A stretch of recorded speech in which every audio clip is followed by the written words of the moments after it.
Good evening. I'd like to welcome everybody to this meeting. It is an informational meeting. It is not a town board meeting. Really, it's to help educate the town board as well as some of the residents that are here. The presenter tonight is from Levine, Gooden and Thompson, a law firm in Binghamton. And Scott, is it Kurkoski? Kurkoski is going to be the presenter. He's an attorney from the firm. And I really think the information is here more for property owners who may be approached regarding leasing. At the town end, I do not have really much information on this project at this point in time. The company has contacted me to say that they do have land representatives out there that are contacting property owners, and that would be regarding leases, and this may provide some information for you tonight, that they have contacted the FCC because they are looking at putting in a taller data collection tower to continue that process of collecting data, and that they were working with NYSEG on engineering and interconnection project. This has been in the works, I'm going to say, for about the last 2 years, and as far as the town board is concerned, that's all the information we have. Scott, I'm going to turn this over to you, and I think he has a presentation, and then I think there'll be some questions and answer time. Good evening, everyone. How are you? Good. I'm going to try to fill you up with as much information about what's going on as possible, educate you about the wind industry. It's really from the perspective of just trying to make sure that everybody here understands what this is, what wind is about. I should be done sometime by Good Friday. I'm an attorney at Levine, Golden and Thompson. Oh, there's our favorite guy. I'm an attorney at Levine, Golden and Thompson. I chair the energy practice group in my firm. I also chair the Broome County Bar Association energy section. We do energy with wind projects. We do energy with solar. We do oil and gas. If you remember a few years ago, we had very large meetings around the area on oil and gas issues. I think also, if you remember a few years ago, landmen were coming around talking to people, trying to sign them up with oil and gas leases, and those experiences were not great. Right? The concept at the time was that if you're going to get into an oil and gas transaction, make sure that you're doing it with somebody who understands what these transactions really mean, so that the playing field is level between you and these massive oil and gas companies. Come on in. So now we're really talking about this opportunity of wind coming into your area. Some of you are going to be approached. Some of you have already been approached. Some of you might be approached soon. Others of you might be here just trying to figure out what's going on and what this means. The one thing that I would encourage everybody to do is look into this more. The fact that you're here tonight is a good step. Maybe some of you have already seen wind farms before. If this is something that you're thinking about doing or something that you want to have more information about, go out and visit a wind farm. Right? There's nothing that really that I can say that is going to replace that sort of experience. Go around, talk to landowners who have had wind farms before, get an understanding of what it is that they liked about it, what they don't like about it. I think for the most part, these transactions for you bring a couple benefits. What they don't bring is they don't really bring electric to your town. And I hear that criticism all the time. I would like this if it brought electric to us. Well, the fact is that this project produces energy, it gets put into the grid, and the grid gets sent around the state, largely to New York City. So that part is not something that we could do. You remember when we used to do oil and gas wells years ago, sometimes we try to get oil and gas directly from the gas well, but that's not what this is about. This is about producing energy for the grid. So for your town, it means tax dollars. There will be substantial tax revenue that will come in from this process. It means that there could be some jobs along the way. There's no doubt about the fact that there are people that come in from outside of the area who are experienced in these sorts of projects, but there'll be excavation work, there'll be tree work, and there'll be maintenance work following these things after this is done. And then there will be benefits to landowners. So those benefits come in different ways. Right? Sometimes it comes in having an actual wind turbine on your property. But there are other variables of that too, because it could be that you have a collection line, because there needs to be collection lines between all of the turbines, and so you might get paid for that. We are often careful, we're always careful about how that works, right? I don't know if anybody's ever dealt with the utility on an easement, but how does that go, right? The utility contacts you, they pay you one small payment for life, and that's it, you've got the easement for life, right? That is not what this is about. They will try to do that, by the way, but that is not what you should be doing if you do it correctly. This is a matter of you being a partner with the company, so that those are types of payments that you should be getting for the length of the entire lease, every single year. So there are those collection lines, there are roads that need to come in. These are massive structures, and we've got some pictures of some things that we can show you. But these are massive structures, they're going on the tops of the hills, and it's going to be really a big effort to get all of that into place and in construction. My understanding is that the turbines that they're talking about, the crane to lift the turbine takes 75 tractor trailer loads to get the crane there. So that just gives you a little bit of an idea of the scale of each of these projects. The project that we've been working on in Brooke County is the Bluestone Wind Project. It's in Windsor and Sanford. That's a project where I represented the majority of the landowners in that project. And we were involved in negotiations in that lease for well over 8 months. We formed a group of landowners, we negotiated as a group, and we were able to get benefits that probably doubled what the initial offers happened. And so, we see this all the time. There were people who signed up very early, and you understand that, because there's hard economic times for some people, where there's a signing bonus, might be a few $1,000s, they really need the money, or maybe they need the boat, or whatever it is, and they end up signing. But there are people who made mistakes that are, thousands of dollars. Even in our group, we were at it for 8 months, so it was a long time, and it got a little nerve-wracking for some people. There was one person that decided to cut off negotiations and leave the group 1 week before we finished. That 1 week decision cost them $40,000. So there's a way that you can proceed in these things to make sure that you're maximizing the benefit. There's no question about the fact that the companies that come in with these transactions, they're coming here to make a lot of money. And they're not just making money on the energy that they're selling, they're making money on the credits that are coming from the state and the federal government. And those right now are massive. That's where New York is going. Right? Whether you agree with this approach or not, New York at this point is committed to having more renewable energy. Right? Our governor has said that by 2030, 50% of all electricity used in New York State should be generated from renewable energy sources. Right? Now, that's the Reforming Energy Vision Plan, or REV. He wants to reduce greenhouse gas emissions from 1990 levels by 40%. He wants 50% of electricity to be generated by renewables, 23% reduction in energy consumption of buildings from 2012 levels, and creating more offshore wind. That's the plan, right? So it comes from wind, it comes from solar, it comes from offshore wind. This is kind of a picture of what it looked like in 2014 to give you a concept of what this really means and how much we have to do. So in New York, we're kind of lucky. We're actually ahead of the curve because we have hydro. Right? Hydroelectric in New York generates a lot of energy, 22.5%. But you see, wind in 2014 was 2.4, solar was just 0.4%.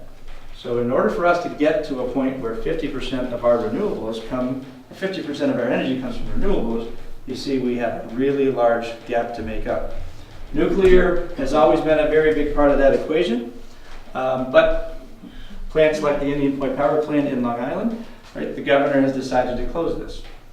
So just to give you a concept of scale, right, the Indian Point Power Plant produces something like 2,045 megawatts, right? I'm going to start throwing around megawatts tonight, right? So keep track of these numbers. 2,045 megawatts is what the Indian Point Power Plant produces. Go back to 2012. These are all of the wind farms that were going on in New York State, right? If you go up to Madison County, there were the Fenner Hill wind farms. There's the Howard wind farm out in Steuben County, Cohocton. All of these around our area, these are the farms. Combination of all of those wind farms produced 1,400 megawatts. The Indian Point Power Plant produces 2,045 megawatts. So all of these still did not produce enough energy to replace that one power plant. And remember, not only are we replacing that one power plant, but we're trying to meet these goals of 50% renewables by 2030. So it's a combination of replacing energy that we've lost and also meeting the goals. Again, there it is, 2045, existing wind farms, 1,400. These are the pending projects that are going on in the state right now. And these projects are a lot bigger projects than the ones that we've seen. So, for instance, just kind of going back real quick, some of these projects, like Fenner Hill, was a 30 megawatt project. When you get over to Madison Wind Farm, 11 megawatts. Central New York Wind in Oneida, 34 megawatts. Now we get into the pending projects. So the one that we worked on in Broome County, 40 turbines, 125 megawatts. Significantly bigger than what we've seen before. Casadaga is the one out in Chautauqua County. Go as far west of New York State as you can, and you run into Chautauqua County. That actually is the one that has the first approval under the new Article 10 siting process. That one's going to produce 126 megawatts. But still, all of these pending projects that are out there produce 1,186 megawatts, still not as much as that Indian Point power plant. So these are the projects that have applied for the Article 10 process. That's going to happen soon with the High Bridge project that's coming here. Bluestone Wind is done by, they all have LLCs, for instance. It's really Calpine is the name of the company that is behind High Bridge. Also, in order to accomplish the governor's goals of 50% renewables, the New York State Independent System Operator says that we'll need 1,000 miles of new transmission lines in New York State. And there's our wind, right? Even with our wind projects, New York will see the largest offshore wind farm in the country if it happens, right? Because there's going to be a lot of opposition to this, not just in terms of putting windmills in the ocean, but also the easements and transmission lines that will have to be off of Long Island in order to get the power out. But even that offshore wind goal is 2,400 megawatts. So the largest wind project in the country offshore produces just a little bit more than that one Indian Point power plant. And remember, right, your project is going to be about 100 megawatts of what that goal is. All right, so this is the concept, very basic terms, right, of how a wind project works. Right, it's a lot bigger than this, obviously, but this is just basic, but I want everybody to understand this. So you have your turbines, right? Each one of the turbines in the project is connected with a collection and transmission line. Every single one.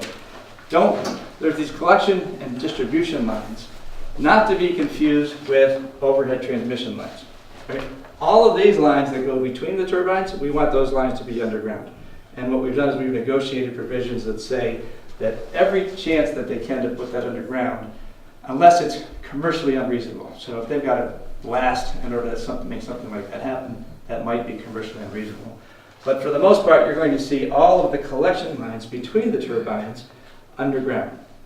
Then that comes out to a substation, and then the substation gets the power out to the transmission line, and that's how it gets to the grid. For your part, right, you need to make sure that you're maximizing compensation for every single part of this. When the wind companies come in, they give you one lease, and they say, this stuff is all included, right? Don't worry about it, this is the way it's done throughout the country. Well, it's not, right? Because you should be getting a payment for the turbine, right? There's collection lines in there. We'd like some kind of payment for the use of our property for these collection lines. There's roads that need to come up these hills. Remember those 75 tractor trailer loads that need to get the crane up there? And these gigantic blades that have to come up to the top of the hill? Those are going to be large roads across your property. You should be paid for those, right? This substation, for instance, right? Substations are valuable in a wind project. You need to get a separate payment for that.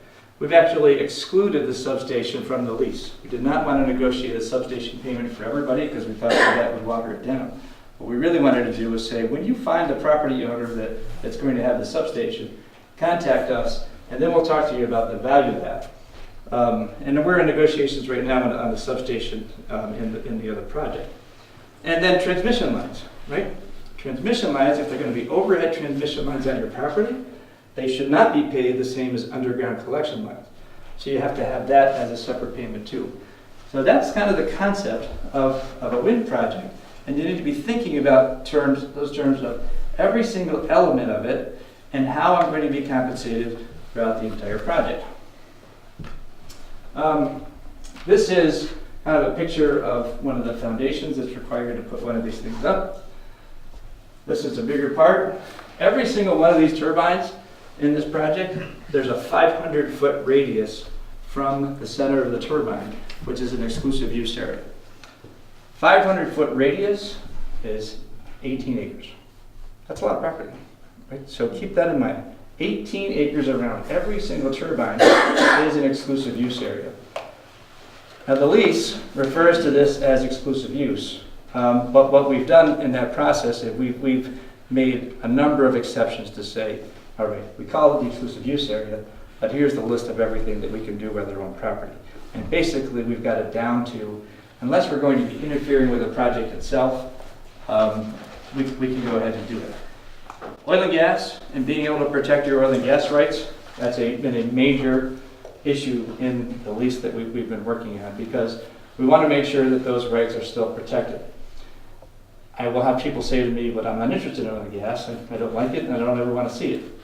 That's fine. But my job is to make sure that you are protecting the value in your property when you enter into one of these transactions. So it might be that you're not interested in that particular right, but when you go to sell your property, you want to make sure that you have it because that's going to increase the value. So protecting the oil and gas rights, protecting your right to put pipelines on the property, those are all very big issues that we've addressed. Even to the point where, right, pipelines are underground. The pipelines can go underground, under turbines, they can go under collection lines as well. Hydraulic fracturing that's happening, right? In this area, it's something like 3,500 feet to the Marcellus, right? It could be 3,000 feet to the Marcellus. That is actually permitted in the lease. They could drill directly under the turbine horizontally with the way that the lease is written. So all of those rights are protected. And I'll also tell you that we've worked with people in Texas. I was in Austin, Texas last year at a renewable energy conference where we talked to people that were both in the industry and also represented landowners. And universally, everybody said, as long as you do this right, that the two can be compatible. Wind development and oil and gas drilling. Basically, the oil and gas, you can access areas from a lot of different spots these days. The wind is a little bit more particular. And so everybody should recognize the fact that they're really looking for the highest elevations for the turbines. Right? If you're in a lower elevation in the town, then it's unlikely that you'll have a turbine. They want to put the turbines up at the top of the hill. Now, a lot of the turbines, I think for a long time we weren't sure that New York had enough wind in the area to be able to generate what was necessary for these wind farms. But what's happened now is that since the turbines have gotten bigger, right, they're going to be about 650 feet high, right? 3 Statue of Liberties. Okay? That's how high they will be. And they'll actually be bigger than the other ones that you've seen around the state. The turbines that you're going to see are somewhere between 3 and 4 megawatts, right? Go up to the Fenner Hill site, and I think those turbines are maybe 1.5 to 2 megawatts. So these are significantly bigger turbines, but the fact now that they're bigger, more powerful, generate more energy, that's what has made this opportunity something that is viable now, that really wasn't viable before. Here's a picture of one of the large turbines, right? Here's these cranes that put them up. That one is actually, I believe, in Germany, which is even bigger than some of the ones that we're doing. But it gives you an idea of some of the scale. It's not too far off from where we are. This one was produced by Siemens. This is a picture of the Howard Wind Farm in Steuben County, right? You see, they're significantly different, right? And these are the ones that we're used to seeing. But what we're going to see are wind turbines that are more like this one. So, who are you dealing with, right? And this I want everybody to understand. I just pulled this up from the New York State Secretary of State's office just yesterday. Okay? High Bridge Wind LLC is the company that is coming in to lease your properties. High Bridge Wind LLC was filed 21 days ago. So it is a brand new LLC. The company behind it is really Calpine Corporation. And Calpine Corporation is the largest generator of electricity from natural gas and geothermal resources in the United States. Right? It's a massive Fortune 500 company. That's who's behind the project. In your case, what I'm told is that they're looking at a 100 megawatt project, right? Yes. And then, George, is that right? Yes. Let's go back for a second to this list. Oh, where is it? So this kind of gives you an idea of where you might fall within the other pending projects. Bluestone was 125. Ball Hill Wind in Chautauqua County was about the same size as yours. This Arkwright Summit in Chautauqua County is a little bit smaller at 78. So you're right in that range, about 100 megawatts. Some are bigger. This one is massive. This one covers Jefferson, Lewis, and Oswego County. If you go up to Fort Drum, they're not so excited about wind. And a lot of the landowners around Fort Drum are objecting to it, and they've had a lot of concerns about it. The other ones, though, are coming together. Let's see here. Oh, where are we? So, my guess is that with a 100 megawatt project, if we're looking at turbines that are from 3 to 4 megawatts, you're probably looking at 25 to 30 turbines in the project. So this is just a picture. This is kind of hard to see, but this is a picture of Highbridge Road is down here. Phillips Odell Road is over here. And this, again, hard to see, but this shows some of the elevations. The elevations that they're really going to be looking at to develop will be the highest elevations. So up in here in the town, that gets up to 510. Now, these are in meters, by the way. So when we look at this, it really comes out to about 1800 is your elevation in these areas. Down here in meters, 470. Over here, you get to like 410, 490 up in this area. So those are the areas that they're really going to be looking at to put in the turbines. Now, whenever you're working on a project that's over 25 megawatts, right, that gets you into this Article 10 process. And it's important to understand that because that's an important part of this whole process, because Article 10 is done by the Public Service Commission, and it's a siting board that's created to review the entire project. It's made up of the state, it's made up of town representatives, it's made up of other local community representatives. They look at siting, visual and noise, wildlife impact, development stages, zoning issues, safety, synchronization with the power grid, property tax issues, and a big one, decommissioning and financial security. Right? What happens when the project goes away and what are you left with? Right? That's an important issue, how they're going to handle the decommissioning and what financial security are they going to provide to make sure that that's taken care of. Typically, they're going to post some sort of bond so that that's provided for. But the Article 10 Siting Board reviews that issue. And again, these are just some of the participants. Other community groups and landowners and the general public can all participate. This is kind of a picture of the Casadega site at the Public Service Commission. And if you're interested in doing this with your property, or if you're just more interested in the project itself, I really encourage everybody to go to the Public Service Commission and pull up these dockets on what's going on with each one of these projects. I will tell you that a lot of us thought, since this was formed by the governor, that these projects were going to get a free pass, that they were just going to sail through. It's turning out that these siting boards are not giving anybody a free pass. If you take a look at everything that's happened along the way in the dockets, they are taking testimony from people that are involved, from the engineers in the company. They're taking testimony from other people that have interest in it, community groups. In our area, they had the Audubon Society come in and say, look, we understand that the company has done a bird study. We don't necessarily agree with it, so we want to go out and do our own bird study. So there was funding provided to the Audubon Society for them to go out and do their own bird study for the project. But you'll see all of those things if you look at these dockets. The Casadega Wind Project, it's probably about 10 pages, and each page has got about 20 to 30 entries on it. So you see they're giving these a real hard look. Okay, so let's kind of talk about the key phases in the lease, right? And there's a few of them. The first stage is the development phase, right? And so you sign the lease. Now the company has to get busy to try to put the project together, right? The company, and you kind of have to do the two things in parallel. The company can't work on putting the project together until it knows that it has people committed.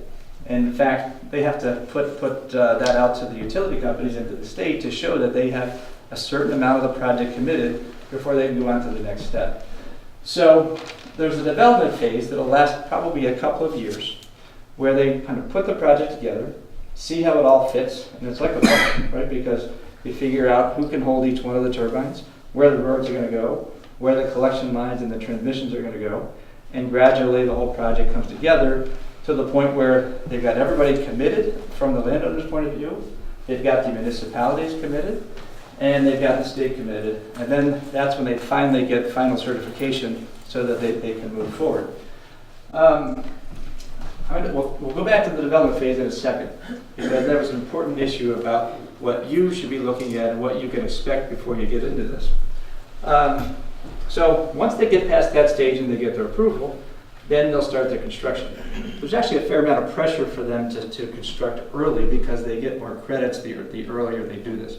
So in the Bluestone project, we expect them maybe by the end of the year, beginning of next year, to start construction. I'd say we signed the majority of the leases last July, and since then we've been signing a lot of other leases as well. So then you got construction, but still you're not producing power, right? You finally get everything hooked up to the grid. You've got to get the approvals from the state. You've got to get all your agreements done with NYSEG, and now you start operations where the project is actually operating and pumping energy into the grid. So that will go on for several years. Along the way, there will be issues with the turbines. Well, they'll need to be repaired, sometimes replaced. You'll see some repowering happening. And then finally, at the end of the entire project, is decommissioning. Removing everything, the turbines, roads. Most people actually like the roads, so they want to keep them. But the leases provide that if you want to have the roads removed, they'll come in and remove them. Take care of everything above ground, decommission. And again, if they don't, making sure that the bonds that are out there cover any expenses if those are things that either you or the municipality has to take over. So, one of the major issues that we had when we were getting into these is, what can I expect? Landowners are going around, or the landmen are going around, telling landowners, oh, you're going to have 2 turbines, you're going to have 3 turbines, you'll have 4 turbines. The truth is that they really don't know. Right? They had some idea of how many they're going to have, but there's no guarantees at all. And they really wouldn't give us a peek into what was going on, right? So what could have happened is that they could have signed leases. Someone thinks I'm going to make a fair amount of money based upon 2 or 3 turbines. Bind the property for the full term of the lease and get no turbines, no roads, no nothing, and just have your property encumbered for the full term.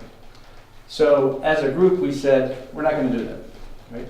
You're going to tell us what your plans are for us, and then we'll decide if we want to do this.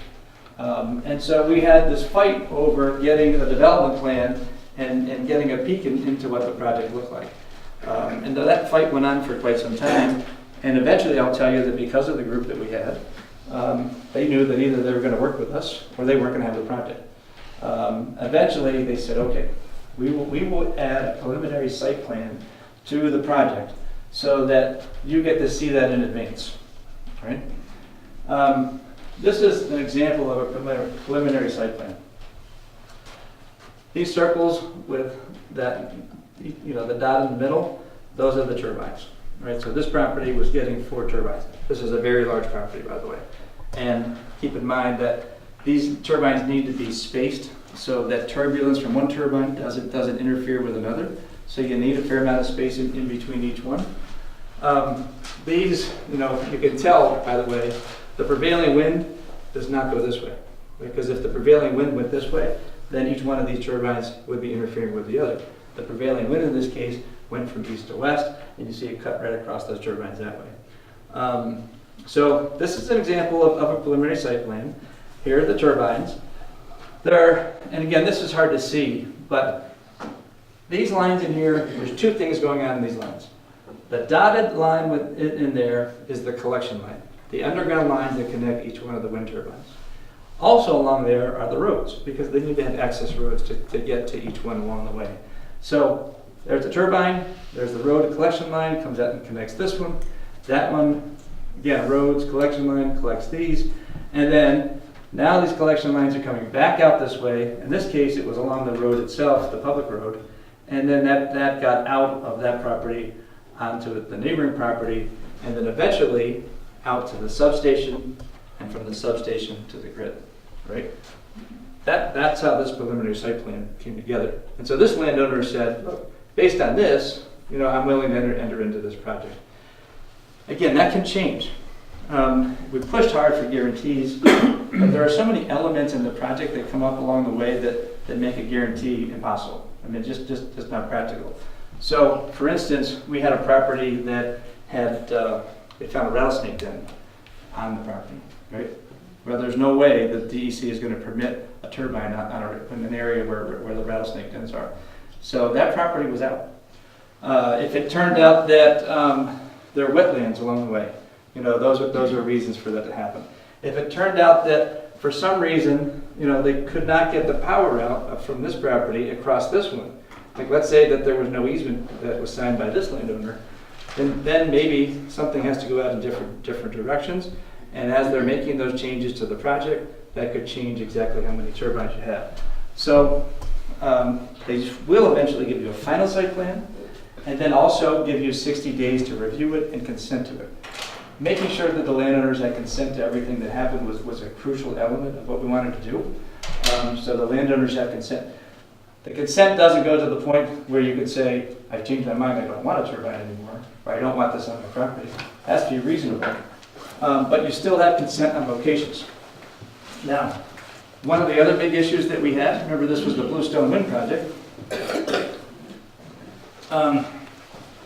Bluestone was a big one, right? Because Bluestone is valuable. There were landowners making a fair amount of money. The front row is always open. I see it. I'm not afraid. I won't come. The Bluestone was a major issue for us. So what we wrote into that particular lease was that if it turned out that their plans were going to put a turbine on a valuable Bluestone site, then we had the ability to reject that site completely. I raise that only because there's not a lease that fits everybody's property. It's not a one-size-fits-all. Everybody's property has different variations in them, and every single one of those variations have to be addressed. We had somebody else with a stone quarry. Now we got to address that stone quarry to make sure that the operations that they've got going on are not going to be interfered with by the wind company. To make sure that everything is compatible, and frankly, so that you're maximizing the benefits of being involved in the project. Okay, the length of the lease, right? Maybe they've come around and they've said this is a 25-year lease. It's a 40-year lease. So you got 25 initial terms. Then you've got extension terms.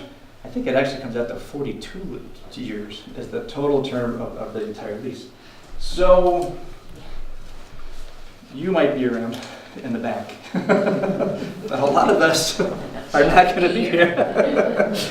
Most of us are not going to be here, and so what we're also talking about is making sure that we're protecting our property for future generations, because this project could go that long. In the meantime, though, right, it might not go to the end. So we get into situations where, let's say this project is not profitable anymore. Let's say that wind energy is no longer the energy of the day, and things change. That's where that restoration bond, to make sure that everything is taken care of, is really crucial. Okay, let's get into the compensation element of this. there's a number of different phases that you really need to be looking at. So initially, when you sign a lease, there should be some sort of signing bonus up front. Then there should be a development phase. So you're going to get some amount per acre on your property. And the way we've kind of written it is we said, okay, for the development phase, we're going to get the greater of a certain amount per acre or a certain minimum. And because we didn't want people with smaller property to not make this worth it. So there's a minimum development term rent that goes to them. Then we get into the turbines. All right, so for turbines, there's two elements of the compensation for the turbines. And at least in a lot of leases it goes this way, but there's variability on how you can calculate that. Right? We weren't really sure how big the turbines were going to be. Were they going to be 3 megawatt turbines, 4 megawatt turbines? So in the process we said, look, why don't we pay on the size of the megawatts? Right? We don't want a flat minimum. We want to be paid based upon the amount of energy that you're producing. So in our case, what we're doing is we've got a minimum rent that's based upon the per megawatt rent. Right? So that's the minimum. Right? Anybody heard numbers about what's going on? Throw out a number if you've heard numbers. I'm not going to give you numbers tonight, by the way. But what type of numbers are you hearing? 6,000 megawatt. Did you hear that? 6,000 megawatt? Okay. Is that numbers that landmen are throwing around? Okay. So if what you're saying is right, you're saying $6,000 a megawatt, and it's a 4 megawatt turbine, the minimum payment is $24,000 for one turbine. Also, there can be a percentage of gross revenues added to that as well. So what happens with the percentage concept is that you take a look at the gross revenues of the entire project, and everybody, by the way, shares in that proportionally, right? So if I have one turbine in a 40 turbine project, I get 1/40th of the gross revenues, because that's how my calculation is. So I'll take a percentage of that gross revenues of the project, and if that's greater than the minimum, then I'll take that greater amount instead of the minimum. Right? Also, all of these figures, minimums for turbines, transmission line payments, collection line payments, all of those are adjusted by the Consumer Price Index. So since these are leases that are not going to go 40 years, right, we need to make sure that the compensation level keeps up with the rate of inflation.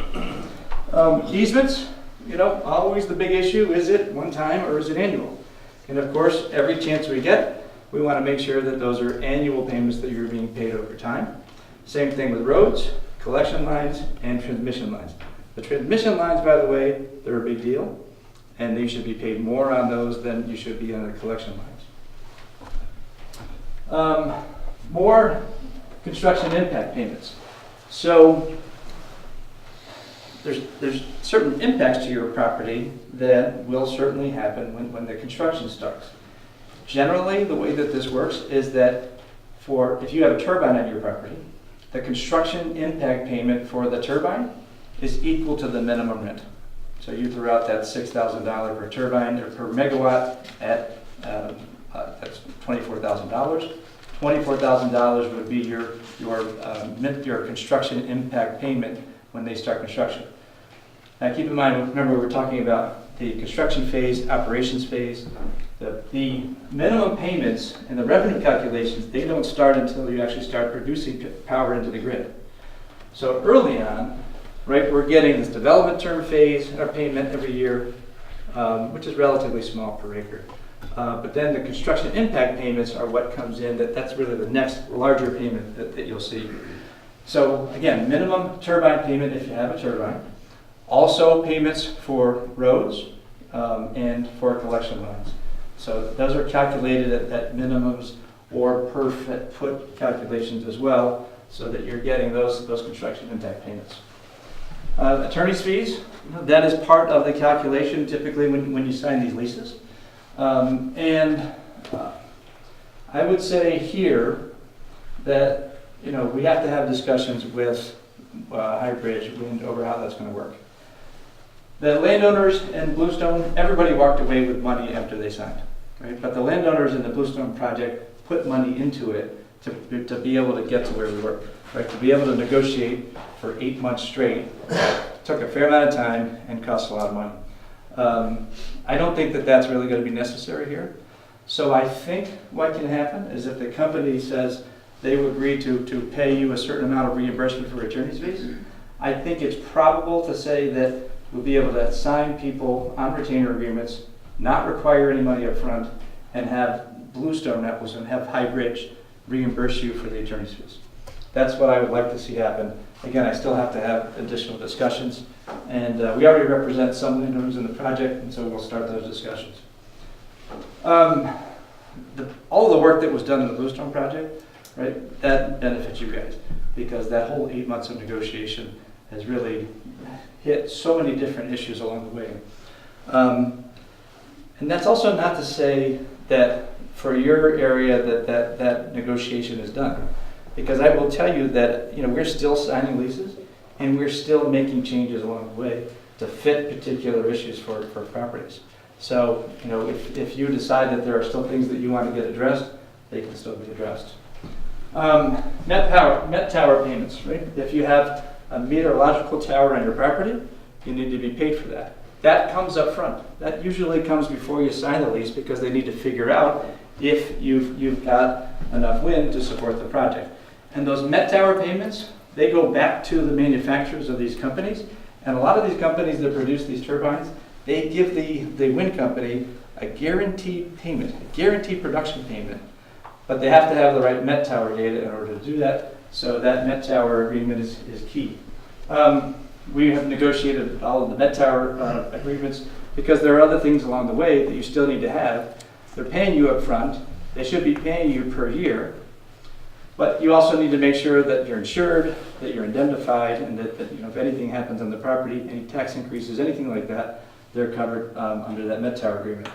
If timber is taken down, timber needs to be paid for, right? It needs to be stacked in locations that you agree to. I tell a lot of people that sometimes it might be worth it for you to go out and log your own property in advance so that you're in charge of that process, not them. But there are timber provisions that will give you additional compensation. I'm going to skip that one. Construction staging area. If you have a major construction staging area for the project, you should be paid for it, right? Don't let anybody say, well, that goes along with the lease. We're entitled to use 5 acres of your property to put all of our construction materials. If you've been part of a construction staging area before, you know that there's impacts on your property, right? That there'll be compaction for quite some time. There still needs to be agreements to cover that. All right, good neighbor agreement, right? It's really, everybody heard about these? So this is the other thing about the project that comes into play. Where did I have that? There's a good neighbor agreement, which really means you agree not to be a bad neighbor. So this is another element of the project. There'll be people who have turbines. There will be people who don't have turbines but have collection lines. Other people who have access roads. And then there will be people who have nothing but border the project. And they will be people where the company will say, look, we want to pay you a certain amount of money per year to sign a good neighbor agreement. An agreement that says, I'm not going to object to the wind farm. I'm not going to object to the potential noise, whatever impacts there are. I'm not going to object to zoning. Those are the types of things that you agree to waive. Oh, I also agree not to build a skyscraper on my property that will interfere with the wind. Things like that are what you end up doing with a good neighbor agreement. Let's see here. So, land impacted, we already talked about it, 500 radius, 18 acres. Easements, there's wide access roads, laydown areas, setbacks. So, the setback issues are really crucial in terms of how you should be structuring the transaction. Ideally, you want these things as far from your house as possible, right? Because there are clearly impacts that come from wind, and we'll talk about that in a second. But like flicker, right? Flicker is real, right?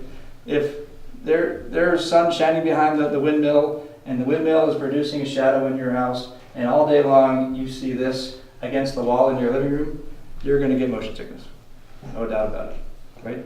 So you really want to make sure that these things are as far back from the house as possible. I think that setbacks should be a minimum of 1,500 feet. But I will tell you that, we've negotiated setbacks that are farther than that. Depending upon the topography and how things are going to play out, we've negotiated them that are much farther. The rub on that is that in some cases, the landowner has said to the company, all right, we want more than 1,500 feet. And the company says, well, if we want to make sure that you're still a viable location for a turbine, that longer setback is going to push our turbine onto your neighbor's property. So then the landowner has a choice, right? Do I want to deal with a closer setback, or do I want to lose the property completely, lose the turbine completely, and the potential compensation that comes from that? But still, we try to push the turbines as far back as possible. I will tell you that when I was out in Steuben County at the Howard Wind Farm, I just happened to be driving through, and there was a woman that was walking her dog there, and it was just on a dirt road, and I just stopped to talk to her. There was a turbine that was right behind what I thought was her house, and from the road to the turbine was no more than 500 feet. And I thought, that's ridiculous, right? That's just too close to have to your house. So I wanted to talk to her just to kind of get an idea from her of what her impression was. And she actually really liked the project. Now, I was in my truck. She's on the side of my car. I could not hear the turbine over the sound of my truck, and it was only 500 feet away. And the day was like a moderately windy day, so the turbine was turning. I asked her, are there times when you hear it? And she said, sure. If there's storms that kick up, there are definitely times that I hear the turbines howling up there. And I said, well, I see the turbines right behind your house. At least you're being compensated for it. And she surprised me. She said, no, I'm not. She goes, that turbine's on the neighbor's property. So I don't really own it. She goes, I only get paid a good neighbor agreement. But she said the taxes that have come into the town have really helped everybody in the community. There have been jobs that have been created. And for her, that was worth the whole project. And so that's one perspective. Again, this is where I just urge you to talk to other landowners that are out there. I just saw on Saturday some landowners that are in the Lewis County project, and they've already got hundreds of windmills out there, and now they're getting more. And the people that I was talking to, they said, you know what? We have the lowest school taxes out of everybody in our region, and it's because of the taxes that are produced. The taxes that are produced actually go to the town, the school, and to the county. So they were pleased that they've had that benefit from the project. All right, let's see here. We talked about exclusive use zones. We want to make sure that everything else that you can do with your property is available, so that's addressed in the lease. Protecting you on the gas rights, protecting anything in particular that you might have, like timber and bluestone. These terms are all negotiable, but taxes are always big, right? Property taxes and rollbacks. I've got to always know what's going on with your property. Do you have a conservation easement on your property? Do you have a 488 program? We don't want to get into a situation where, because now you've got entered into a commercial enterprise, that now you've got rollback penalties that you incur. The lease provides that if that happens, the company has to pay for them. And then audit rights too, right? If you don't think that you're getting paid correctly, you have to have the right to have the audit rights. Separate assessment, by the way, is something that we encourage. And I don't know how things will play out in the town. What's interesting in the town of Windsor and in the town of Sanford is they actually have a different approach to how that they want to tax it. The towns can enter into a payment in lieu of tax agreement. So that's just an agreement where they enter into the company in advance, and that payment gets paid directly to the town. We don't get into separately assessing properties and things like that. The town of Windsor wants to enter into that pilot agreement, they call it. The town of Sanford doesn't want to do that. They want to separately assess all the properties. This is actually part of the role of this Article 10 siting board, is they're going to bring everybody together and get some consensus, and it still may go forward that way.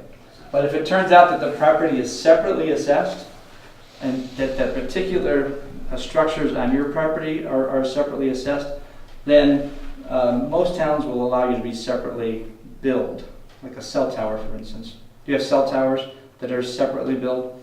We run into those all the time, right? you don't give up your property when on a cell tower, just another lease. But Verizon gets a separate tax map number for the cell tower property, and they pay the bill directly to the municipality. Oh, let's see here.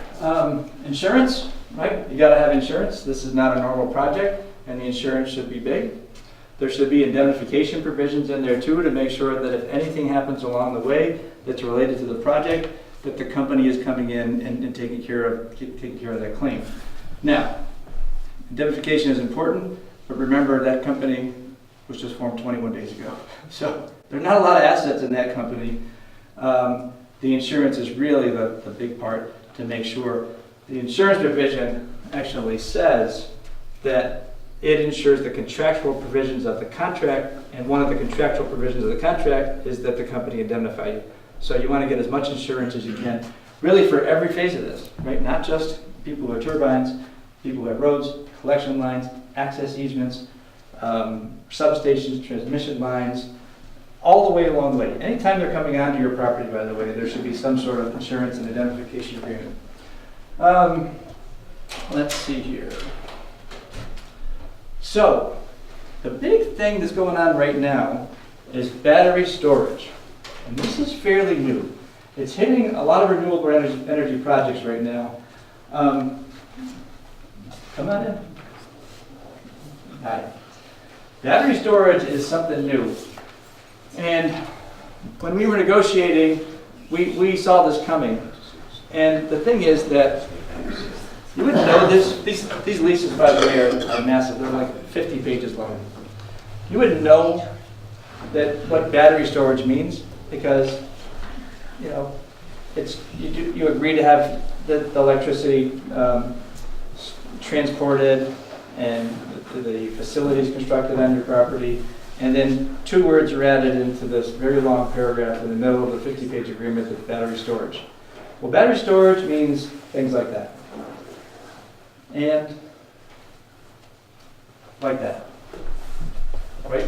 We're talking about these massive buildings filled with chemicals that batteries will have that will be going onto the property. So we remove that completely. Right? There are no battery storage provisions. If there's going to be a battery storage facility, that's another one. They have to come to you and do that separately. We already talked about the oil and gas rights. Those are protected. Drilling at any part of the project is allowed as long as it's 500 feet below the surface. That can be 500 feet below a turbine. It can be 200 feet below any of the collection lines. And pipelines are also allowed. Setbacks, we talked about that. Easement widths, right? This is kind of big because this is a big project. The crane travel path, the easement is 100 feet, right? It used to be 500 feet. So our intention was to reduce the impact on your property as much as possible. So that's down at 100 feet. The access roads, 16 feet wide, and then 75 feet on each side for construction. So it's one thing to put in the access road, right? We wanted to limit that access road as much as possible, but there is a fair amount of construction that happens. They want 200 feet on each side. We've got that down to 75 feet on each side. Collection lines, 75 feet. Again, 75 feet on each side for construction. The impacts are big, right? There's no doubt about that with wind projects. Remember, the impact around the turbine is at 18 acres, and then you have these roads and collection line easements that go through the property. Taxes, we talked a little bit about that. The company is responsible for any increases that you might have along the way for your property. So if there's an increase that's attributable to the wind project, they're covering that as well. And this is where I said we need to really make sure that you tell us everything that you've got going on the property to make sure that's specifically addressed in the lease. 487 is that exemption from taxation. The towns need to make sure that they're addressing that, and that can be addressed with opt-out agreements, or it can be addressed with pilot agreements. If you don't do anything, then there's no tax. That's not going to happen. And in fact, and on a 25 megawatt, Article 10 process, it wouldn't happen anyways, because the Article 10 siting board is going to control that. Towns with solar projects are really struggling with this these days, and how that's going to go. Do we opt out of this concept where right? The way that it reads now is there's no tax on new renewable projects unless the town does something to get the tax. So if they're silent on it, then they don't get any benefit at all. So you have to be careful. Let's see here. I'm putting this up here because this was the financial assurance section in the Casadega project out in Chautauqua County. And you know what? This is the bond provision, and it sounds like a reasonable bond provision, but I want to put this up here just to illustrate how one word or two words changes an entire paragraph. Right? So in this case, the applicant will post and maintain financial assurance and the amount of the net commissioning costs. So they figure out what it would cost to decommission the project, they figure out what the salvage value is, and they post up some sort of financial security to cover that. And then that long provision and how all of that is calculated. And you also have the right to go in and have your own engineer do those calculations so that you can weigh in on the process as well. Right? This was in there. The part in red. So they can do a form of letter of credit, a bond, an escrow account, or a parent guarantee. And so in the Casadega project, right, they have this very long provision about all this great financial security that they're going to post to make sure that if the project ends, they remove it. But in the end, that all of that could have been done away with if the parent company guaranteed the financial assurance and the restoration. That's it. And if they sign that guarantee, that one slip of paper, then there's no financial assurance whatsoever. So those three little words changes that entire paragraph. Those are the types of, that's one small example in this 50-page lease that you need to be careful about. And you know, those things change along the way. So again, the Article 10 process helps protect that, but we still want basic bonding provisions just in case the Article 10 Commission comes in and does something that was unexpected. So we start with the protection that you need, and if they increase that in the Article 10 process, that's fine. But we don't give them a free pass. And I will tell you that those discussions were had in terms of, well, don't worry about it, you're going to be taken care of in Article 10. Well, I'm not trusting the state on that. We're going to have those basic provisions in the lease first, and then if Article 10 does something more, that's great. Oh, let's see, we talked about some of these other agreements. That's the good neighbor agreement again that we talked about. Some of the risks, right? Noise is the potential risk. So I encourage you to visit these wind farms so you see for yourself what the noise impacts are. They're constant, low, swishing noises, and there's no question that they do make some noises. The bigger turbines are better at that, but they're bigger turbines, so they're potentially producing more noise as well. So just be aware that that's an issue. There's also this issue about infrasound and low frequency noise. And there's disputes over whether that's real or whether it's not real. You can go to various sites about wind energy where some people love it, some people don't like it. And on those sites, they believe that there's an infrasound impact, that a sound that cannot be heard is low frequency, that still has impact on people. I'll let you decide for yourself. I would say that the majority of experts say that that's not the case, but there are strong experts on the other side that argue that it is. In my view, pushing back the turbines as far as we can, that addresses some of those. That's why I didn't like the one that was 500 feet behind the house. That to me is just too close. Shadow flicker, motion sickness, that's real. They can throw ice, right? When the ice starts melting off of the blades, you got these blades running around at basically 500 miles an hour, boom, ice is getting thrown. You can have catastrophic failure, right? They blow up. And when they blow up, metal pieces fly everywhere. Birds, there's no question about the fact that birds are killed from turbines, right? There will, in the deposit case, there are going to be eagles that are killed. There will be an eagle kill permit submitted for that project. And property values, right? Property values are impacted. The hope is that in terms of the payments on the turbines, roads, good neighbor agreements, that some of those things make that up. But they are impacted. That's the federal rule permits eagle kills during these, but they have to apply for that. Bats too, right? A lot of bats are killed. For some reason, because of the low frequency, bats are attracted, and also bats tend to go towards the highest tree, and these tend to be the highest tree, and so bats tend to be killed by these. All right, this is kind of gives you an example from General Electric about how loud a wind turbine is.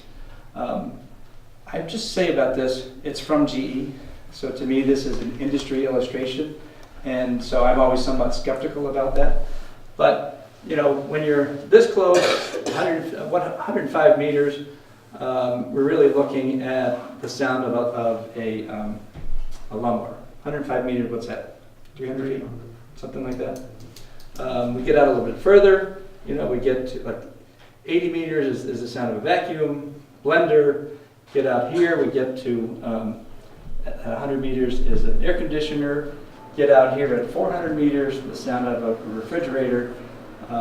So that just gives you an idea of what General Electric says are the sound impacts from wind turbines. Now, this is something that's happening to us still in the other projects. And I will tell you that the companies come in and they try to lump as much as possible into the agreement, right? And they'll say, well, don't worry, this is the way it's done, these things go along with it. And also, lump as many properties into the agreement as possible, right? You don't want to do that. You want to make sure that your properties, if they're separate properties, are dealt with separately, right? I mean, just this week I'm talking to somebody, they're trying to lump in properties that are really about 1.5 miles away from each other, right, into the same lease. So we're not doing that. What we want to do is we want to maximize the compensation by having the 2 separate leases, 2 signing bonuses, the yearly payments that apply to each. We want them coming in, and that landowner that after they left the office was really not in agreement with the way everything happened. But what we did is we said, look, if we map it out this way, have these separate leases, get you compensation for these different areas, you know, we're really looking at maybe another $12,000 to $15,000 per year with the approach that we ended up taking. And under those circumstances, they were willing to do that.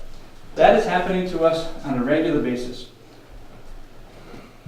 The landmen in many cases are going around saying, oh, this is Scott's lease, don't worry about it, you're fine, right?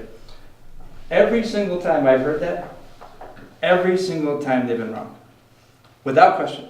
And it's happened in terms of compensation issues, it's happened in terms of insurance issues, it's happened everywhere else throughout the lease.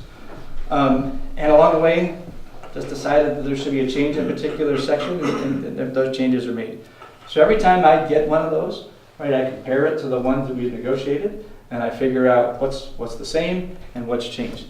But every single one has changed. And every time that somebody has come in, we've done things to benefit them along the way. And some of those benefits are landowner protection benefits, but a lot of those benefits actually are monetary benefits where we've increased the amount of money that they're getting. So that's the basic concept. That's as much as I can give you. So what questions do you have?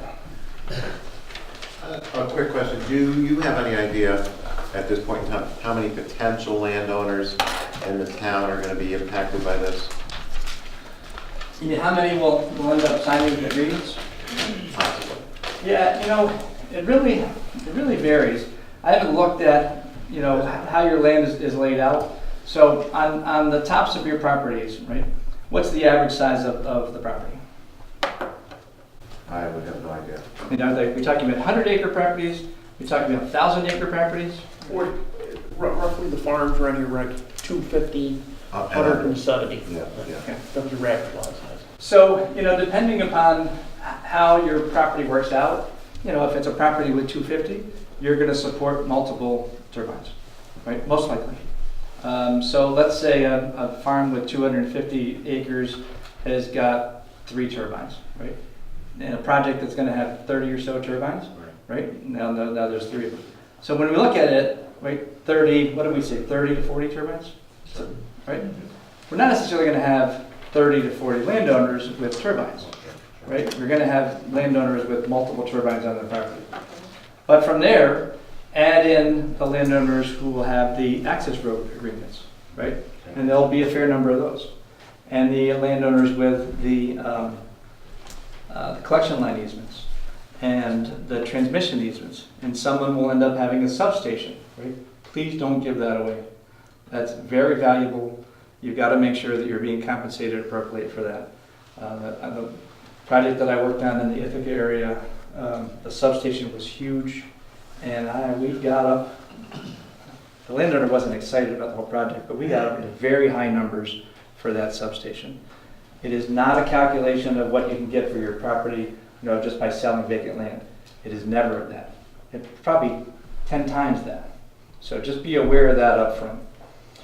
Yes? What happens if they have to expand the transmission lines on non-participating landowners? Is there compensation for that? So that raises an interesting point because this concept of eminent domain comes into play. And I will tell you that that's the last thing that the company or NYSEG want to do. The project itself is not an eminent domain project. Right. This is a private project, and they will end up needing to get private agreements in order to put it together. Right. That's true for everything except transmission lines, Right. because NYSEG has the power to condemn. So they still don't want to do that. They want to enter into these private agreements to get that done. But that's the one area where if there's an objection, there could be that sort of proceeding by NYSEG. We heard already that they may be thinking of The NYSEG is thinking of that? a property owner told me that this morning. Yeah, I'd say it's probably premature because they don't know how that's going to come together. I mean, they really do want to have private agreements for that. And the transmission lines, they'll pay a fair amount of money for the transmission lines. I was just, there's a contact that I have who teaches wind law at a university in Texas. And he and I were kind of comparing notes on what the value of transmission lines and substations are. And there's a fair amount of money that should be received for an overhead transmission line. They still would prefer to do that, but if the project is going to be held up because of that issue, then they might do eminent domain. They still, by holding up, I mean not just that one landowner makes the decision. It might be that they have to reconfigure the project a little bit so that things are running a different way. It's really when there's no other opportunity, everything else comes together, that potentially you could see that. I have a question. You said between 30 and 40 windmills? Yep. Is that a little bit less? A lot more. 25, 30. 20 was in my living room the other day, it said 20. Okay. Yeah, it depends on the size of This is the land man. Yeah, it depends on the size of the agreements. I have to go all the way through, but it's a 100 megawatt project. If they're 4 megawatt turbines, then it might be 20 to 30, That's something what like that. land is. And my other question is, per the contract that I was given, Right lease, here. they're talking 5 acres per mill, For what? per windmill, 5 acres. Yeah, This says 18. right. Yeah, you So gotta they're be selling the careful. bill of goods. Well, Something's not jiving. That's the yeah, big difference. I'd be interested to see what they might mean is the construction area could be 5 acres, but the exclusive use zone, Okay. when we're looking at a 500-foot radius, you gotta be careful to make sure you're doing that calculation. A 500-foot radius produces 18 acres, Yeah. and that's the exclusive use zone around there. And the contract that I've got, is that the same one, or is that just theirs, not the one that you've been working on? I don't know. I don't think it's the one. And I won't know until I see it. I think it's a separate lease. Yeah, and like I I went said, through every this and single it's- one that I've looked Yeah. at has been different This from is what I've done. definitely different than what I heard tonight. Okay, so those are issues that we have to take a look at. This sort of town question. Do you know, and I can check on that, whether or not Sanford or Windsor have a local road use law? Because this could impact some of our town highways, and potentially looking at the equipment that may be drawn in on could do a fair amount of damage. For sure. It's an issue that the towns have looked at. I'm trying to think of whether they entered into that. We had a big road law issue in Broome County. Right. All the towns did, you know, how do we address what we thought was coming in terms of massive truck traffic?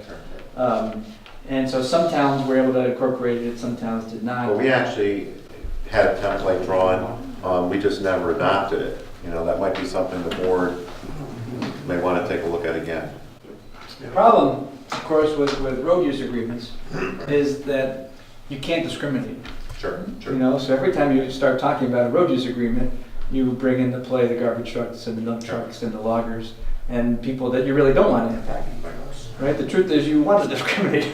You just want to get the impact from the particular company. And then I think if you talk to some of the municipal attorneys about this issue, they may say it's better just to have a private agreement to address things like that. Right? That both towns, by the way, the town of Sanford and the town of Windsor, they both have the same attorney, the same law firm that works for them. So do we. And if you've got the same one, then you're in good shape, because I would recommend that you go to them. They know what they're doing.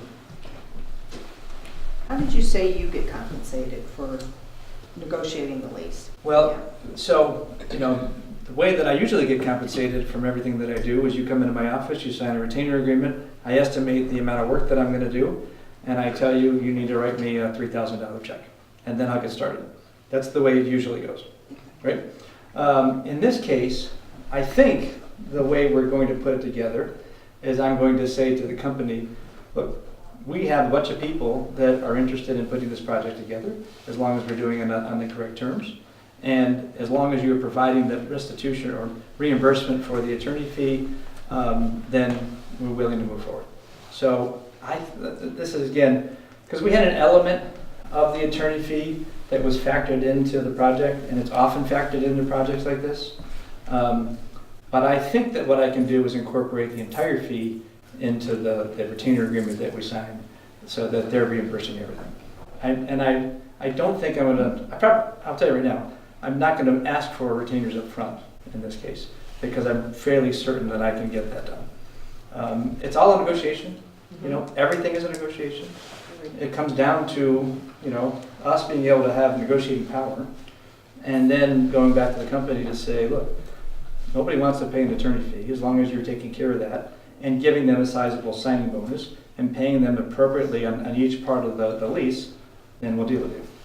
So I think that's the way that'll come together. I think the other question is, you know, how is that done? I will tell you that in our case, you know, we had a bunch of landowners. They would meet in my office on a regular basis. We'd make sure that we were addressing all the issues. We were really fortunate to have some engineers involved as well.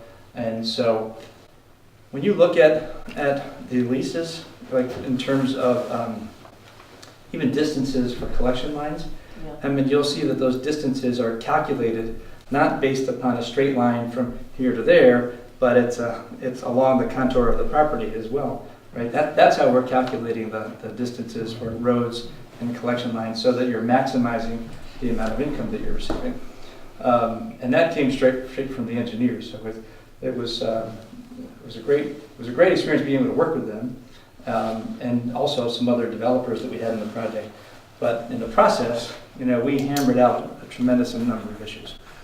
So I think one of the things that could happen is that we could have that sort of setting here, where at least we sit down, review the lease, talk about it together, and see if, you know, there are some issues that everybody has in common that we need to get addressed for this particular project, and then we go back to the company to address those.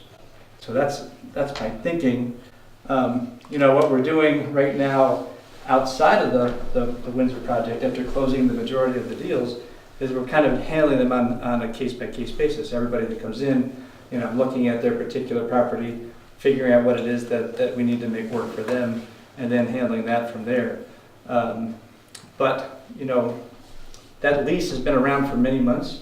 Here, it's just around for a couple weeks, right? I got mine last week. Yeah. I'm gonna give you as to what they're actually going to do, because I don't wanna sign a lease if I don't have a clue where they're going or what pieces of my property they might Right. be interested in. And I explained that to the guy the other night, and he looked at me like I was stupid. He says, well, why, you know, wouldn't you just take it? So did your lease refer to a preliminary site plan? No, That's gonna be my question. Hmm? Is there one yet? no. Well, I He don't know. refused to tell me, because I pinned him down. Because I haven't seen your leases yet. Okay. But, Yeah. look, that's just something we're gonna require. But do you have There's- some kind of insight, like with the other outfits that, you know, the other areas that you worked on? Did you have some kind of insight from these guys, so you knew about where they were going and what they were looking at? They're going over the hills Yes. or in a kind of a Yes. perpendicular direction? We would not sign a lease unless it had that site plan attached. Yeah, There were no leases that I signed without a site plan. okay, Now, everybody else who signed before our group signed without site plans, which Exactly. was ridiculous. yes. But every single lease that we signed had site plans attached to them. Because that's gonna answer, I mean, because if they don't put it where we're gonna be happy, we're just gonna say no, Well, exactly. you know? Right. So why waste the time if we don't know where it's gonna go? My guy with the stone quarry, if they had decided to put the turbines on top of the stone quarry, he was out $80,000 a year. Sure. That's what he was making. Yeah, And, you know, the way that the lease was written to start is they had the ability to put it wherever they wanted to. yeah. And we said, that's not gonna work for us. And they We have still to- come in and rent or lease, like if you have a farm, just say for instance, you got 100 acres on a farm, and they're only gonna use maybe, I don't know, maybe the 18, maybe 36 acres or something, but they wanna lease the entire property. Yeah. And I don't know that I like that either. I know. Did you ever hear that question? So if you have 100 acres, right, it's a lease for the entire 100 acres. They're not actually using the entire 100 acres when they eventually get it done, right? They're using portions of it. Now this one, you know, there was a lot of use in this particular property, but all of this is in there too. You know, in the end, your property's still subject to a lease. I suppose that we could, if they get the project done, shrink some of it. If we had to, let's say we wanted to subdivide out 10 acres, Yeah. we could have that discussion with them afterwards. I don't Well, think, I asked him that, and of course he says, oh yeah, that wouldn't be a problem, we'd work with you. Well, I have an old saying, trust no one, so. yeah, I would not guarantee that that would happen. And those words from the landmen, you know, they're worthless. Yeah, You know, and that's not to say that the landmen aren't good and honorable people. I know many that are. yeah. But unless you've got something down, Oh, it's- you know, just imagine, right? So you got this landman working for Highbridge LLC, whose parent company is Calpine. Calpine sells the entire company to somebody else. Yeah. Now a whole new crew is in there, and what do they remember that your landman said? Yeah, Yeah. exactly. All that's really going to control is what's in the document. Okay. Yes. Air traffic restrictions. We have an airport in Norwich, we have an airport in Sydney. Yeah. So, depends on how far they have air traffic restrictions from there. It's gonna be a pretty limited wind farm here. It's a great question. I mean, that's what they're dealing with in Fort Drum right now, right? When I was in Austin, they were talking about how everybody in Fort Drum was trying to make certain mileage restrictions from the base, so that there was no potential of having Because any those are interference. both at roughly 1,000 feet, where they're wanting to put windmills at 17, 18, 1900 feet here. 1,900 feet away from the airport? No, elevation. Yeah, that's. Plus another 500 or 600 feet. That's gonna come into play Yeah, for by sure. the time they're done. Yeah. I can't speak to aviation issues. Right. I mean, those are all. But that is gonna be an issue. There's no doubt about it. Like when we talk about the Very things that have to be limited addressed, size in- here. when we talk about the issues that have to be addressed in the development term, right? That's a major issue that's going to have to be addressed along the way. And if in the end those things are not addressed and the project fails, you know, you keep the signing bonus and the development term rent, and then that's it. And it doesn't happen. Those are hurdles that they're going to have to address. Yes. Oh, but I gotta go here. That's okay. No point. Did I understand that you indicated your preference would be to work as a group on this particular project in terms of the lease reviews and agreements? Yeah. If there is something unique to a landowner, how do you address that? Yeah, so, you know, for the most part, in the group setting, the unique issues, sometimes they weren't, you know, huge obstacles, and we just took care of it, right? But in other cases, you know, where it was a big deal, that had to be handled on a separate basis. So I had my retainer agreement. Again, everybody paid up front a certain amount of money, but outside of what was charged to the group, there were other people that had these other issues that we just had to address. I mean, I had someone else who wanted to sell their house and thought, I don't want the house to be part of the wind lease. So what we're doing is we've actually surveyed the property. We've got 3 acres around the house. They've listed the house. The house is going to be subject to a good neighbor agreement. So someone who comes in will get the good neighbor payment per year, because we thought that would be kind of a marketing benefit. It's a little bit harder to sell the house now that you're in the middle of the wind farm, but someone that comes in will probably have most of their taxes taken care of through that good neighbor agreement. So that was something that we thought would be a benefit, help us sell the house. And also now that house is not subject to the massive wind turbine agreement, which would make it really harder to sell. They're not from the area, so that was a plan that we put together. And of course, that was extra work. Yes? The Windsor project that you have from north to south, what's the total width of the project, do you know roughly? Yeah, I don't know. The total width? Circumference. I mean, the number of acres that it takes? I think I've heard the number of 10,000 acres, but don't quote me. Oh, I'm on tape, aren't I? I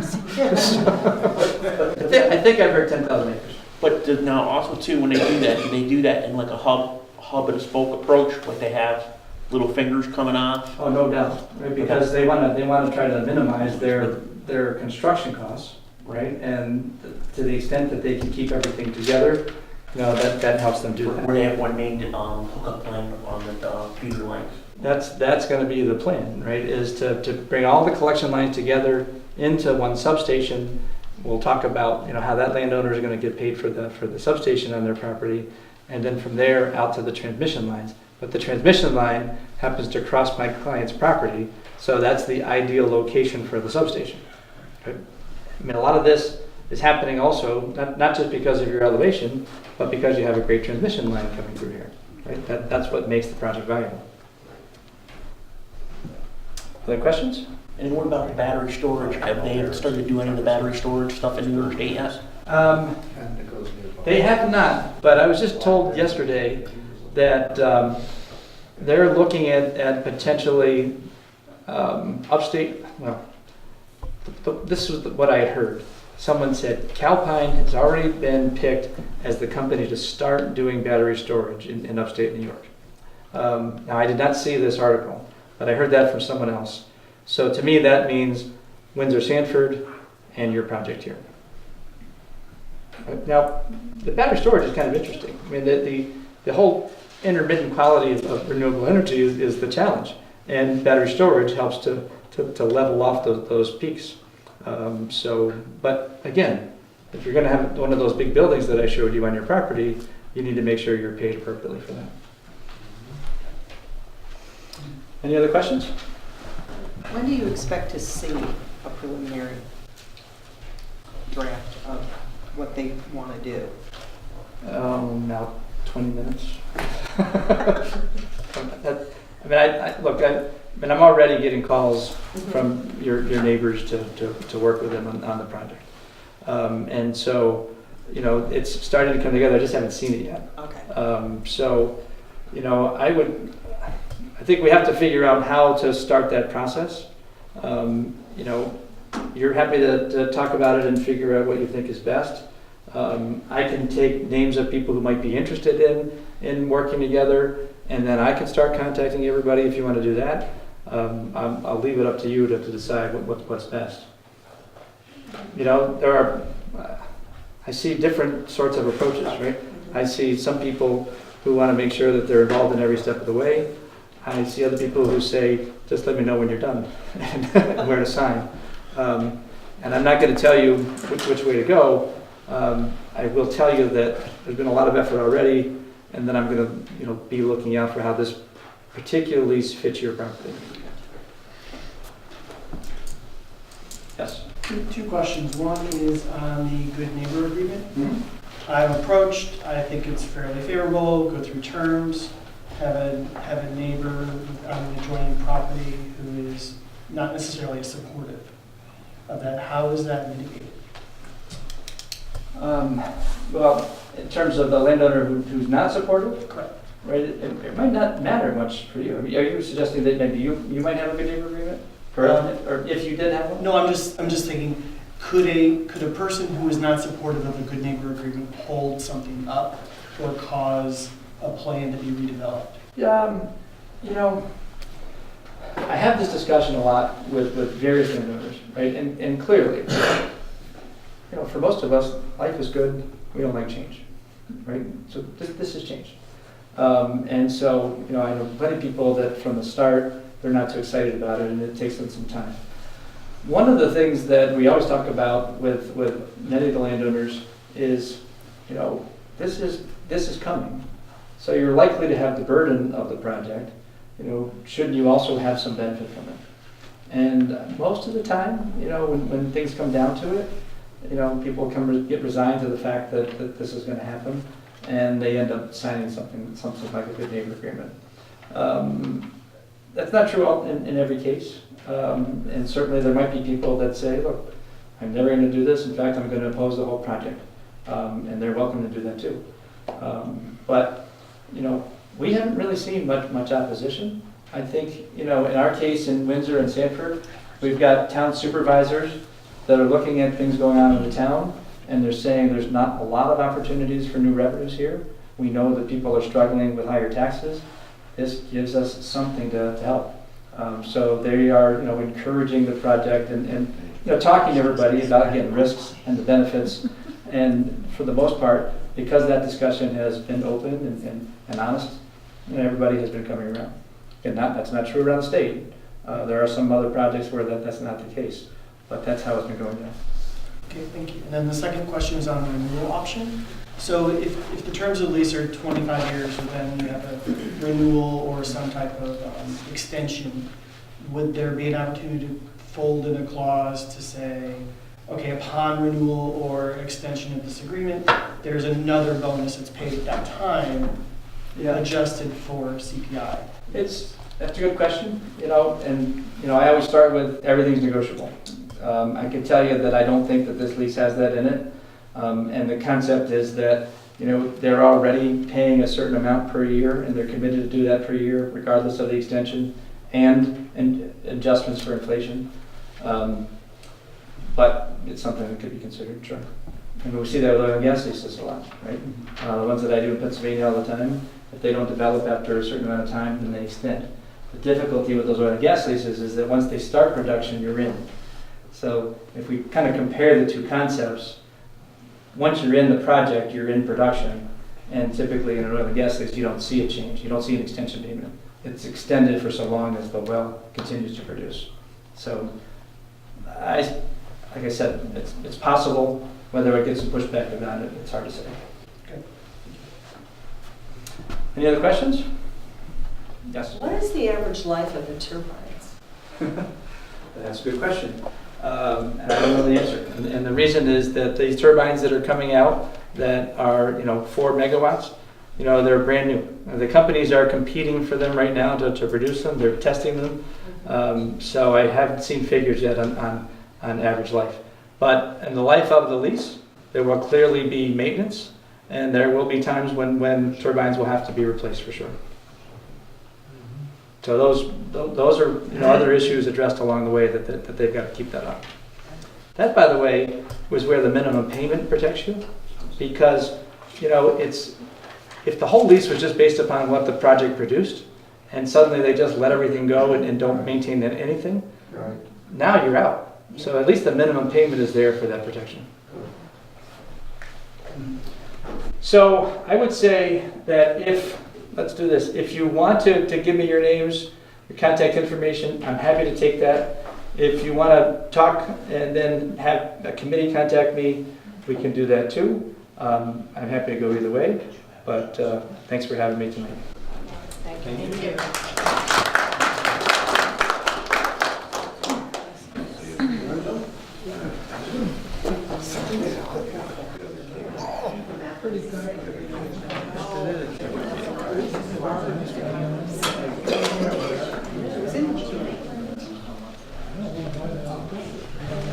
I would